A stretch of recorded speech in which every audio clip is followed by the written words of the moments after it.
Chocolate হয়ে তিন কাঠে নিচে দাঁড়িয়ে রয়েছেন আকরাম। সম্ভবত তিন, এবার অবশ্য পাপায়ের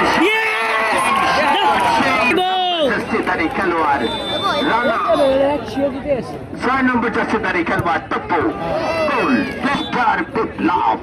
এই লক্ষণ ভাগের এই অত্যন্ত প্রহরী যাকে বলা হয় বিপ্লব ঠিক করবার জন্য যাচ্ছেন। দেখা যাক সেখান থেকে গোল রক্ষক রনি, দেখা যাক রনির এই শটটি জালে যায় কিনা। রনি উপদা মারছে গোল দিয়ে দিছি।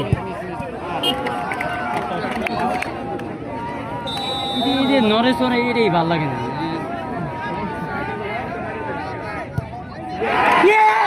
ফিরে যাবো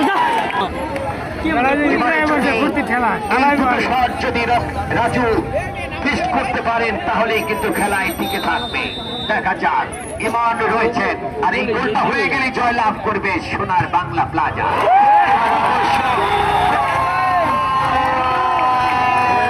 খেলা কিন্তু ডস দিয়ে দিছে বুঝছো।